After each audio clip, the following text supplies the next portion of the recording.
ताहिर लुधियानवी साहब लिख गए हैं कि जंग तो खुद ही एक मसला है, जंग क्या मसलों का हल देगी। दुनिया भर के हुक्मरान इस बात को समझने को तैयार नहीं है। दो देशों के बीच चल रहे वॉर की रिपोर्टिंग चल ही रही होती है कि किसी दूसरे कोने से वॉर की खबरें आने लगती हैं। और इन खबरों में अब एंट्री हुई है सीरिया की। सीरिया में नए सिरे से 6 मार्च के बाद हिंसा का दौर जारी है। वहाँ सिविल वॉर जैसी स्थिति है। राजदूत के इस एपिसोड में सीरिया में के हालात पर चर्चा करेंगे। और चर्चा करने के लिए, सीरिया के हालात को समझाने के लिए हमारे साथ मौजूद हैं निखिल, जिन्हें आप हर रोज़ राजदूत के अलग अलग एपिसोड में देखते हैं।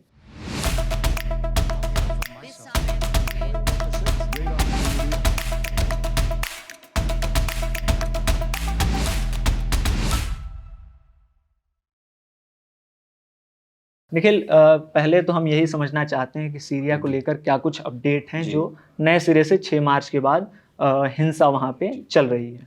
आपने बिल्कुल ठीक ये बात बताई कि सीरिया में जब अल गोलानी, अब उन्होंने अपना नाम कर लिया है अहमद हुसैन अल शारा, ये इंटरिम लीडर है वहाँ के। तो जब से ये आए दिसंबर 2024 में 8 तारीख को, उसके बाद थोड़ी सी शांति रही। सीरिया आप देखेंगे उसके नक्शे में हर रीजन में अलग अलग कंट्रोल था। हमारे दर्शक याद करेंगे कि 2011 से ही वहाँ पे गृह युद्ध की स्थिति थी। असद जाते जाते रह गए थे, अंततः फिर आप दिसंबर 2024 में वो बेदखल होते हैं। उसके बाद कुछ समय तक शांति थी वहाँ, मतलब छोटी मोटी वारदातें वहाँ हो रही थी, लेकिन जो सिविल वॉर की स्थिति पहले थी उसकी तुलना में काफ़ी सुधार था। लेकिन जो राजदूत के दर्शक हैं, जो अंतर्राष्ट्रीय मामलों से अपडेटेड रहते हैं, वो देख रहे हैं कि लगातार हम देख रहे हैं कि सीरिया से ऐसी खबरें आ रही हैं, वीडियोस आ रहे हैं बड़े ग्राफिक कि सड़कों पर लाइन लगी हुई है लाशों की, कहीं मास ग्रेव्स मिल रही हैं, कहीं से इस तरह की खबरें आ रही हैं कि न सिर्फ मर्दों को बल्कि औरतों और बच्चों को भी एग्जीक्यूट किया गया, लाइन लगाकर उनकी हत्या की गई। और अब तक हम देख रहे हैं कि 6 तारीख से लेकर के आज हम 10 तारीख को रिकॉर्ड कर रहे हैं राजदूत की एक किस्त, तब तक के 1300 से ऊपर लोगों की जान उसमें जा चुकी है।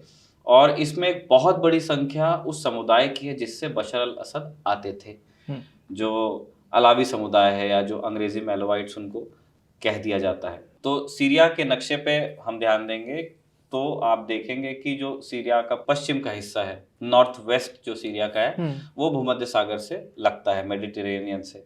और उस कोस्ट पे अलावी समुदाय के लोग बसते हैं सदियों से। तो बशर अल असद इसी समुदाय से आते थे। उनका तख्ता पलट हुआ था दिसंबर में, तो उनके ज्यादातर समर्थक जो थे वो उन्हीं इलाकों में थे। टाटस है ना, उसमें एक लटाकिया एक शहर है, और उन्हीं के आसपास के वहाँ पे अब बशर अल असद का होम टाउन भी पड़ता है।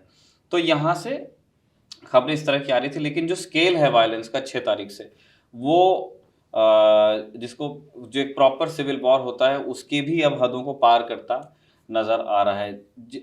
दोनों साइड्स ने जिस तरह से सलूक किया है, इन अ नटशल हम ये बता दें कि जब अल गोलानी आए, अल शारा उनका नाम है, उन्होंने ये कहा कि ठीक है, इस देश में 2011 से लेकर के अभी तक के आप लगाइए 13 साल गृह युद्ध चला, और उसमें हर पक्ष ने हर दूसरे पक्ष के साथ में गलत किया। ठीक है, महिलाओं का रेप हुआ सिस्टमैटिकली, केमिकल अटैक्स हुए सिविलियंस के ऊपर, एग्जीक्यूशंस हुए दोनों साइड से। तो उन्होंने कहा कि इस चीज़ को अभी ख़त्म करते हैं, क्योंकि अल गोलानी को भी अपनी रिब्रांडिंग करनी थी। ये आईसिस में रह चुके हैं पहले, और पश्चिम का इनको समर्थन था, तो कि अगर ये अपना काम करने का तरीका नहीं बदलते हैं, अगर ये खुद को रिब्रांड नहीं करते हैं, तो इनको पूरी दुनिया की नज़र में वो लेजिटिमेसी मिल नहीं पाएगी। तो उन्होंने एक जनरल एमनेस्टी स्कीम लेकर आई है कि जिन्होंने कोई बहुत बड़ा अपराध नहीं किया है, जो असद के समर्थक थे, उनकी सरकार में रहे या उनकी सेना में रहे, या किसी भी तरह से असद वाले तंत्र से जुड़े थे, अगर उन्होंने कोई वार क्राइम नहीं किया है, तो एक उनको जनरल एमनेस्टी रहेगी। उन्हें सिर्फ इस बात के लिए प्रताड़ित या दंडित नहीं किया जाएगा कि उन्होंने कभी असद का साथ दिया था। तो इस चीज को थोड़ा पॉजिटिवली देखा गया कि भाई, क्यों, वरना तो हिंसा का चक्र वो चलता ही रहेगा। लेकिन सीरिया के अंदर ही इसका खूब विरोध हुआ, और उसका कारण क्या था? सीरिया आप देखेंगे, सीरिया में कई कबीले बसते हैं, लेकिन जो मेजर उनकी आबादी है, आप उनको शिया और सुन्नी में बांट करके देख सकते हैं। जो वहाँ मेजॉरिटी है वो सुन्नियों की है और शिया बहुत एक छोटी माइनॉरिटी है। लेकिन अभी पिछले आधी सदी से 53 साल से लगभग असद परिवार का शासन रहा और वो शिया ही थे। शिया है। तो अब जो डिक्टेटर्स होते हैं उनके साथ प्रॉब्लम क्या होती है, आप मध्य पूर्व में जितने भी डिक्टेटर्स आप आज देखते हैं या आज से पूर्व में हुए, उनसे पहले भी कोई डिक्टेटर या राजशाही या सामंती व्यवस्था या कबीलाई व्यवस्था रही है ना, तो ये लोग लिबरेटर्स की तरह आए, है ना। इन्होंने एक पीड़ित जनता को, एक संतप्त जनता को एक मतलब उस दुष्चक्र से निकाला हिंसा के, और ये खुद आए, तो इनका बड़ा स्वागत हुआ। तो इसी तरह क्रांति की तरह वो, हाँ, कि ये अब ये कुछ अच्छा करेंगे, है ना। तो इसी तरह की स्टोरी है। लेकिन असद परिवार ने सत्ता को कभी अपने हाथ से जाने नहीं दिया, क्योंकि खुद माइनॉरिटी थे और एक मेजॉरिटी पर उनको राज चलाना था। तो बहुत ही रूथलेस उनका शासन था, बहुत ही जिसको कहते हैं बहुत झेला है वहाँ की मेजॉरिटी ने, जो स्पेशली जो सुन्नीज हैं उनके साथ बहुत गलत हुआ है। और क्योंकि जो डिक्टेटर होता है या जो मतलब सामंती मानसिकता का व्यक्ति होता है या जिसे अपना शासन बल के आधार पर चलाना होता है, वो डरता है भरोसा करने से, क्योंकि उसे हमेशा इस बात का डर होता है कि मेरी सत्ता चली जाएगी, तो वो अपने आसपास के लोगों को ही सत्ता में रखता है, जिसपे वो विश्वास करता है। हाँ। तो इसीलिए असद रेजीम के जो लोग थे जो उसे चलाते थे, सेना के जनरल हुए, टॉप ब्यूरोक्रेट्स हुए, सरकार के मंत्री हुए, ये ज्यादातर अलावी समुदाय से ही आते थे, जो खुद असद का समुदाय था। तो जब तक कि असद की सत्ता चली तब तक तो इनका बहुत बढ़िया चला, और इनके लोग सरकार में आते गए। जिन कोस्टल टाउन से ये लोग आते हैं, अलावी समुदाय जहाँ बसता है, वहाँ ग्रोथ बहुत बड़ी हुई। सीरिया के जो सबसे बड़े पोर्ट्स हैं वो आपको उनके वहीं मिलेंगे, नॉर्थ वेस्ट में ही मिलेंगे। रूस ने जो बेस बनाया टार्टस में वो भी वहीं पे है। इस तरह से जब तक के असद रहे तब तक के बहुत अच्छा चला। लेकिन असद के शासनकाल में अलावी समुदाय को लेकर के पूरे सीरिया में असंतोष पसरता गया, क्योंकि वो आइडेंटिफाई हो गया कि ये एक तानाशाह के साथ रहने वाले, साथ चलने वाले लोग हैं। ज्यादातर जिन्होंने हमारे साथ गलत किया, जिन्होंने जुल्म किए, कई उसमें से अलावी समुदाय से ही आने वाले लोग थे। तो जब अल गोलानी आए, उन्होंने तख्ता पलट कर दिया और उन्होंने एक जनरल एमनेस्टी दे दी कि जब तक के वार क्रिमिनल नहीं होगा तब तक के मतलब ये मुकदमेबाजी और इन सब की कोई जरूरत नहीं है, आप फ्री रहेंगे, आपके खिलाफ कोई कार्रवाई नहीं होगी। तो कई लोग जिनके आप देखिए 53 साल का शासन अगर असद परिवार का रहा है तो उसमें 3 पीढ़ियों ने भुगत लिया है। तो किसी के दादा के साथ गलत हुआ था, किसी के पिता के साथ गलत हुआ था, किसी के खुद ही के साथ गलत हुआ था, है ना। और ऐसे असंख्य मामले हैं सीरिया में।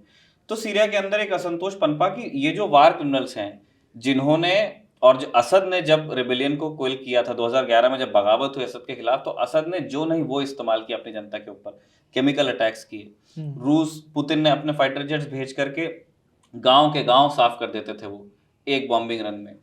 असद की आर्मी अगर कहीं घुस जाएगी रेबेल कंट्रोल एरिया में, तो वो मतलब जितनी चीजों की आप कल्पना कर सकते हैं युद्ध में जो जो हो सकता है, वो सारी चीजें उन्होंने मतलब हर वो तिकड़म अपनाना है जिससे सत्ता बनी रहे, और सत्ता बनी रहे से ज्यादा मतलब उनको एक एग्जाम्पल सेट करना होता था हर बार, कि कोई आवाज ना, कि कोई दोबारा उठ के खड़ा ना हो। तो वो हद दर्जे की मतलब हैवानियत वहां असद के लोगों ने की। तो इसीलिए लोगों के अंदर संतोष था कि ऐसे लोगों को अगर आप जनरल एमनेस्टी दे देंगे तो फिर हमारे साथ न्याय कैसे होगा। तो इसी चक्कर में यह हुआ कि पहले असद के साथ रहे लोग जिन्हें शायद जनरल एमनेस्टी मिल जाती या अल-शारा के नेतृत्व में उन्हें कुछ कम सजा होने वाली होती है ना, किसी को 3 महीने, 4 महीने, 6 महीने, आपको इसी तरह से बायगॉन्स में यही करना पड़ता है, वरना पूरे लोग, हर किसी को तो जेल में आप डाल नहीं सकते हैं, चलेगा कैसे मुल्क। तो टारगेटेड किलिंग्स हुई कुछ जगह, मैं नहीं कहता हर जगह, कि लोगों ने कानून अपने हाथ में लेकर के उनको मारा और वहां पे नोट्स भी छोड़े कि अच्छा। मतलब इसलिए इसका मैं कत्ल कर रहा हूं। ये इंसिडेंट हुआ। उसके बाद सीरिया में जब अल-शारा आए हैं तो पश्चिम का उनको समर्थन है, और पहले वो डेजिग्नेटेड टेररिस्ट थे भाई, हाँ, उनका एक कनेक्शन भी है ISIS, लेकिन उनका स्वागत हो रहा है। हाँ। तो ठीक है, वेस्ट का उनको समर्थन है, जो मेजॉरिटी नाम है, भी बदला अपना। हाँ। तो जो जितने भी लोग असद के खिलाफ बागी थे उन सब का उनको समर्थन है। लेकिन जो अलावी लोग हैं या जिन समुदायों ने कभी असद की सत्ता का पक्ष लिया था, वो लोग अल-शारा को उतने इजीली तो एक्सेप्ट कर नहीं सकते हैं। तो इसीलिए तख्ता पलट के बावजूद कुछ हिस्से ऐसे रह गए, कुछ फोर्सेस ऐसी रह गई, कुछ मिलिटेंट्स, कुछ टेररिस्ट ऐसे बच गए जो अभी भी मतलब जिनका था कि हम अल-शारा को स्वीकार नहीं करते, हम अपनी लड़ाई को जारी रखेंगे, हम असद को वापस लाएंगे, फलाना ठिकाना। असद तो अभी रूस में है, वहां उनको शरण लेनी पड़ी। तो इन लोगों ने काउंटर अटैक्स किए, जो आज सीरिया की मतलब सेना है ना, जो उसमें ज्यादातर ऐसे लोग हैं जो HTS के लोग हैं, है ना, हयात तहरीर अल शाम, अच्छा। जिसका नेतृत्व अल गुलानी करते थे, अल-शारा, है ना। और असद की सेना के वो फैक्शंस जो ज्यादा लॉयल नहीं थे, वो लोग आज सीरिया की आधुनिक सीरिया या जो प्रेजेंट सीरिया है जिसको पश्चिम मान्यता देता है, उसकी सेना ये है। इसमें से वो लोग टूट आए जो असद के समर्थक थे, जो असद की ही, जो आज सीरिया की सेना में जो असद के लॉयल लोग कभी रहे होंगे वो अलग हो गए, असद की कौम के कई लोग अलावाइट्स अलग हो गए, और जो दूसरे वहां फैक्शंस हैं वो अलग हो गए, और इन्होंने एक इंसर्जेंसी खड़ी कर दी कि हम लड़ेंगे। जब अल-शारा को ऐसा लगा कि ये मतलब बात हाथ से निकल जाएगी, टारगेटेड किलिंग्स हो रही, मैं यहाँ एमनेस्टी दे रहा हूँ, वहाँ टारगेटेड किलिंग्स हो रही हैं, कुछ जो नॉर्थ वेस्ट है सीरिया का, वहां से लगातार उनकी गवर्नमेंट फोर्सेस पर हमले भी हो रहे थे, तो इन्हें लगा कि थोड़ा सा इस चीज को मतलब हमें टैकल करना पड़ेगा, वरना ये दोबारा हम गृहयुद्ध की स्थिति में ही जा रहे हैं। तो 7 मार्च को उन्होंने एक काउंटर ऑफेंसिव, एक क्रैकडाउन चालू किया, और इसी क्रैकडाउन में इस तरह की खबरें सामने आ रही हैं कि न सिर्फ ऐसे लोगों की हत्याएं हो रही हैं जिन्होंने अल-शारा के खिलाफ या उनके नेतृत्व के खिलाफ हथियार उठाए थे, सिविलियंस को मारा गया, और उसमें एक बहुत बड़ी संख्या अलावी लोगों की थी। भाई अल-शारा की सेना ने कहा, या जो उनके लॉयल जो गुट है वहां पे, उन्होंने ऐसा कहा कि हम तो आतंकवादियों को मारने जा रहे हैं, ऐसा उनका दावा था। लेकिन उस चक्कर में उन्होंने जो अलावी उनको मिल गया उसी को मार दिया, गांव मिल गया साफ कर दिया, है ना। किसी आप शहर में घुस रहे हैं तो जहां अलावी लोगों का मोहल्ला है, घरों से बाहर निकाल के लाइन लगा के शूट कर दिया। मतलब वहां जो आम लोग हैं जिनका असद के सत्ता से कोई लेना देना नहीं था, और उनको भी मारा गया। तो ये भी इन्होंने किया। और जब इस तरह की चीजें हुई, जब पता चला कि एक बड़ा क्रैकडाउन आ रहा है, तो उसी समय पे जो अलावी लड़ाके हैं उनमें भी ऐसा नहीं है कि वो माइनॉरिटी जरूर हैं, लेकिन वो पहले सरकार में रह चुके हैं, पहले वो सेना में रह चुके हैं। कई लोग ऐसे हैं जो सेना में नहीं थे लेकिन वो मिलिटेंट ऑर्गेनाइजेशन या टेररिस्ट ऑर्गेनाइजेशंस के हिस्सा हैं, हथियार चलाना जानते हैं, उनके पास उस तरह की ट्रेनिंग है, जानकारी है, वो अपने इलाके में है, और वो पहाड़ी इलाका है, तो वो अपनी पूरी ताकत से, तो जहां जो संख्या जिसकी ज्यादा हो गई, जहां असद के समर्थक ज्यादा हो गए, वहां उन्होंने अल-शारा की सेना को निशाना बनाया। उनके भी हम देख रहे हैं कि शायद वो कह रहे हैं 300, लेकिन 200 के करीब उनका भी डेथ टोल है। तो 200 लोगों का मारा जाना या 200 सैनिकों का मारा जाना छोटी बात नहीं होती, हम बहुत ही भीषण लड़ाई की बात कर रहे हैं।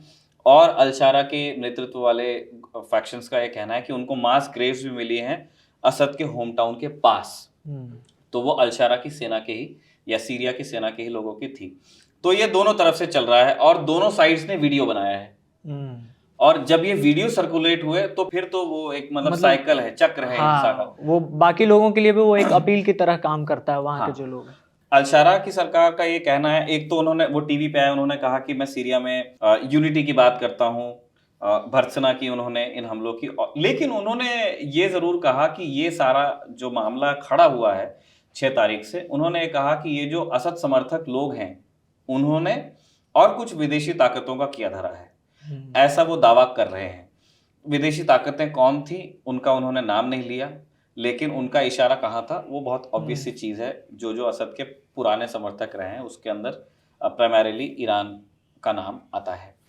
तो ये अभी की स्थिति है, लेकिन हालात तो बहुत खराब हैं। हम थोड़ा ये भी समझना चाह रहे हैं कि इस बातचीत से पहले हम लोग जब इसको लेकर डिस्कस कर रहे थे, तो वहाँ हम रूस, इजराइल और हिजबुल्लाह की भूमिकाओं पे वो थोड़ा अगर आप दर्शकों को बताएं कि वो पिछले साल नवंबर-दिसंबर में जो चीजें शुरू हुई तख्ता पलट को लेकर, तब से ये इन तीनों की क्या भूमिकाएं रही यहाँ सीरिया में? देखिए, यहाँ सीरिया में जैसा हमने पहले भी अभी जिक्र किया था कि सीरिया एक सुन्नी बहुल देश है, लेकिन वहाँ शिया सरकार मतलब एक शिया व्यक्ति की सरकार चल रही थी, ऐसा कहना चाहिए।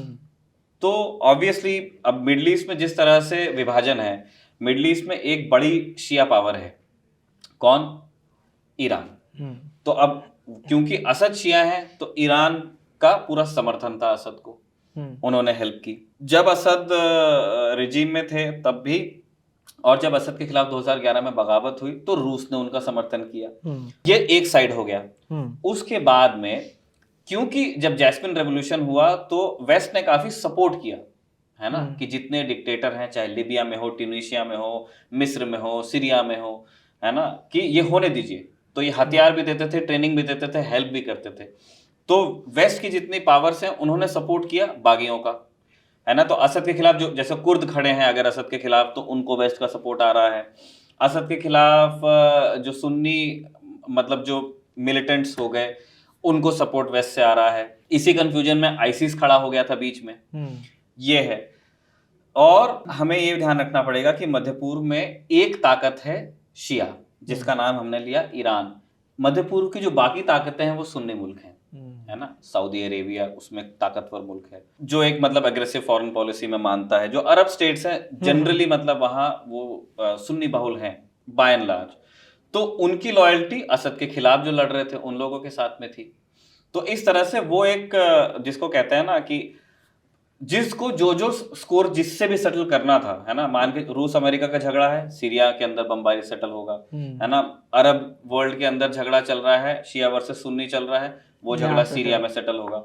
इजराइल है, इजराइल शिया सुन्नी वाले गेम में नहीं, लेकिन क्योंकि सीरिया एक अरब मुल्क है और इजराइल की सिक्योरिटी को लेकर कभी थ्रेट रहा है, उनके बीच में लड़ाई हो रखी है ना। गोलान हाइट्स जहां से गोलानी का नाम आता है उस पर इजराइल ने कब्जा किया था, आज भी है। तो इजराइल इन सब के खिलाफ है।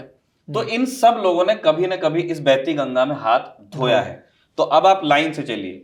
2011 में जैसे ही बगावत होती है, वेस्ट सपोर्ट करता है असद के खिलाफ जो लड़ रहे हैं उनको, ईरान सपोर्ट करता है असद को, रूस सपोर्ट करता है असद को। इजराइल का ऐसा है कि ये लोग लड़ें, ये लोग मरें। सीरिया जितना जैसे जैसे सीरिया कमजोर होता जाएगा हमारे लिए ये चीजें सुधरती जाएंगी। हो नहीं पाया। रूस ने बड़ा इंटरेस्ट लिया, वो बात कंक्लूड ही नहीं, मतलब वो गृह युद्ध ना एक जगह आकर के ठहर गया। कुछ इलाके कुर्दों के पास है, कुछ इलाके सुन्नी रेबल्स के पास हैं, कुछ इलाके शिया रेबल्स के पास हैं, जो फिर बाद में जो गवर्नमेंट कंट्रोल टेरिटरी बनी। इसमें परिवर्तन आता है दो बड़ी घटनाओं से। एक घटना ये होती है कि 2022 में रूस हमला ही कर देता है यूक्रेन में, है ना। वो लगा 2014 से है ना। पहले क्रीमिया लेने दे, तो फिर जो पूर्वी यूक्रेन के हिस्से हैं उन पे कब्जा करने दे, लेकिन वो उसने फरवरी 2022 में सीधा हमला ही कर दिया। और रूस को जैसा लगा था, मतलब उनकी वर्किंग थ्योरी ये थी कि उन्हें बहुत समय लगेगा नहीं यूक्रेन को घुटनों पे लाने में। उनको लग रहा था शायद वो कि कुछ हफ्तों में वो कीव तक पहुंच जाएंगे, ज़ेलेंस्की बाहर हो जाएंगे, सब ठीक हो जाएगा। हम देख रहे हैं कि अभी डोनाल्ड ट्रंप आ करके उनकी सुलह करवाने की कोशिश में है। वो जो डोनाल्ड ट्रंप और जेलेंस्की के बीच बहस हुई उसमें भी वो कह ही रहे थे कि रूस का कहना था 2 हफ्ते में हम निपटा देंगे, लेकिन निपटा नहीं हो सकता। और फिर उसके बाद जेलेंस्की ने तो रूस पर भी अटैक किया, फिर वो जो कर्स्क रीजन में कुछ उन्होंने जमीन वहां पे हथियार रखी है। तो पुतिन का प्लान जब खराब होने लगा, जब उन्हें लगा कि मेरी अपनी जो लड़ाई मेरी शुरू की हुई जंग में मुझे ताकत की जरूरत है, फाइटर जेट्स की जरूरत है, सैनिकों की जरूरत है, वागनर ग्रुप की जरूरत है, तो उनका सीरिया से ध्यान फिर कम हुआ। क्यों? क्योंकि उनको वेस्ट ने पुतिन को बड़ा परेशान किया यूक्रेन में।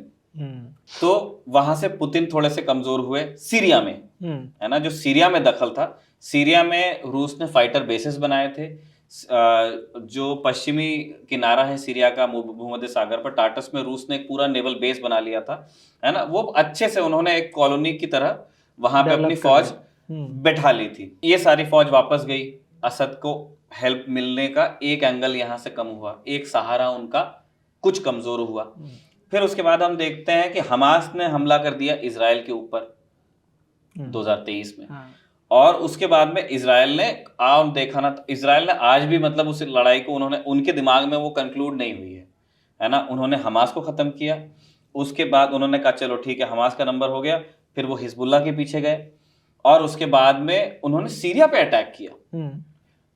इजराइल लेबनान पे तो किया ही किया, सीरिया में भी इजराइल ने बॉम्बिंग रन्स किए हैं। जब दिसंबर में तख्ता पलट हुआ 2024 में, HTS आया, असद की बेदखली होती है, वहां से बहती गंगा में इजराइल ने हाथ धोया कि कोई भी रूल करे, असद रूल करे या असद के खिलाफ वाले रूल करें, हम सीरिया को इस स्थिति में छोड़ेंगे नहीं कि वो कभी इजराइल की तरफ पलट के देखे।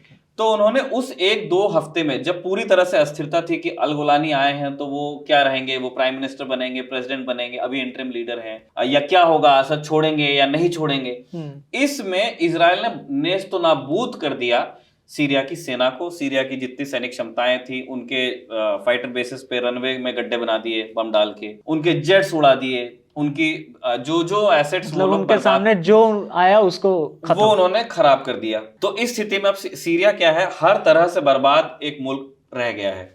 अब जब वहां पे इतनी बर्बादी है, इतनी हिंसा हो चुकी है, इतने सारे प्लेयर्स एक दूसरे को वहां हेल्प कर रहे हैं, उस बीच में हिंसा जिस तरह दोबारा शुरू हुई है, इसीलिए चिंता का विषय है कि इतना वो मुल्क भुगत चुका है, शांति आएगी तो कब आएगी। तो इसमें जो हम बात कर रहे थे अभी रूस और इजराइल जी जी, थोड़ा सा अगर आप ये बता दें कि अभी जो स्थिति है सीरिया में उसको ले, उसमें इन देशों का क्या इंटरेस्ट है? क्या अभी इनके तरफ से कोई बयान आ रहा है, अरब देशों की तरफ से कुछ रिएक्शंस आए हैं? देखिए या अभी वो दूर से देख रहे हैं कि देखते हैं कि अभी क्या चल रहा है? एक चीज तो जैसे तुर्की का नाम लिया गया था, मतलब जो कुर्द रेबल्स हैं वहां पे, एक इलाका जो आपका नॉर्थ ईस्ट पड़ेगा सीरिया का, वहां पे कुर्द लोग बसते हैं, वो भी एक कबीला ही है। तो बनती नहीं है बहुत खास, और वो एक अलग मुल्क चाहते थे लेकिन अब वो हो नहीं पा रहा है क्योंकि बगावत जो असद के खिलाफ थी वो कामयाब हो नहीं पाई। लेकिन उनके पास कुछ एरियाज अभी भी हैं। उनका कहना है कि जो अलावी समुदाय पर हमला हुआ है उसका एक बड़ा हिस्सा, या उसमें जो एक्सेसेस हुए हैं, उसमें जो अपराध हो रहे हैं, इस तरह के जो एग्जीक्यूशंस हैं या रेप्स हैं या मास ग्रेव जो मिल रही हैं, उसमें उनका कहना है कि तुर्की समर्थित उग्रवादियों का भी काम वो है। कहा क्या है, अल-शारा ये कह रहे हैं कि मेरी सेना ने ये सब नहीं किया, मेरी सेना तो क्रैकडाउन ही करने गई थी, असद समर्थक आतंकवादियों को मारने गई थी, लेकिन सेना के समर्थन में जो रैगटैग ग्रुप्स थे, फ्रिंज एलिमेंट है ना, एक अल-शारा ने भी या उनके समर्थक भी कह रहे हैं कि हमारा भी एक फ्रिंज एलिमेंट है सेना के साथ में, वो ये सब कर रहा है। अच्छा, तो तुर्की के ऊपर ये इल्जाम लगाया है कुर्दों ने कि जो आप देख रहे हैं वहां पे उसके पीछे तुर्की है। तुर्की एक इंटरेस्टेड पार्टी है भी सही सीरिया में, लेकिन तुर्की ने इस इल्जाम का भी जवाब दिया नहीं है।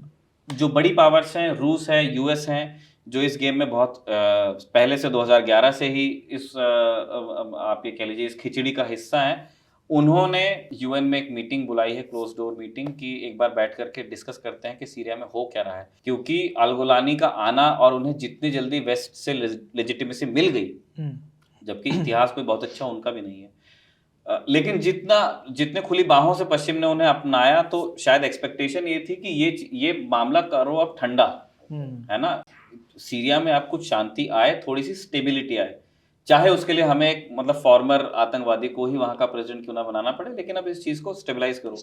क्योंकि ना रूस के पास इतना समय है वहां इन्वेस्ट करने के लिए सीरिया में, यूएस आप देखिए जहां जहां वो इन्वेस्टेड थे वहां से वो लौट रहे हैं, जेलेंस्की को उन्होंने अधर पे छोड़ दिया है। तो उनका कहना है कि वो इस चीज में बहुत लंबे समय तक के अब इन्वेस्ट करना नहीं चाहते हैं, लेकिन वो प्लान अब अपने रास्ते पे चल नहीं पा रहा है।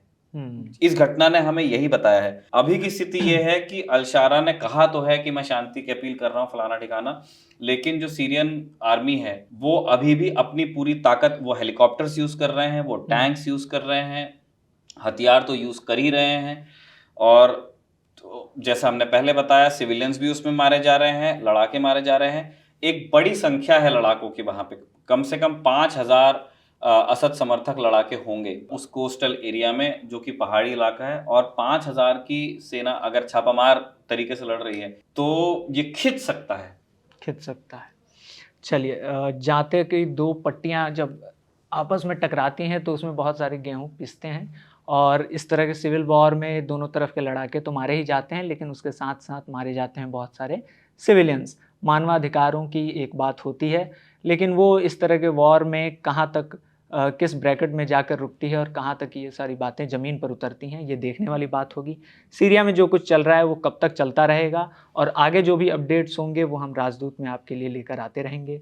आप देख रहे थे खबरगांव, मैं और निखिल विदा दीजिए, शुक्रिया।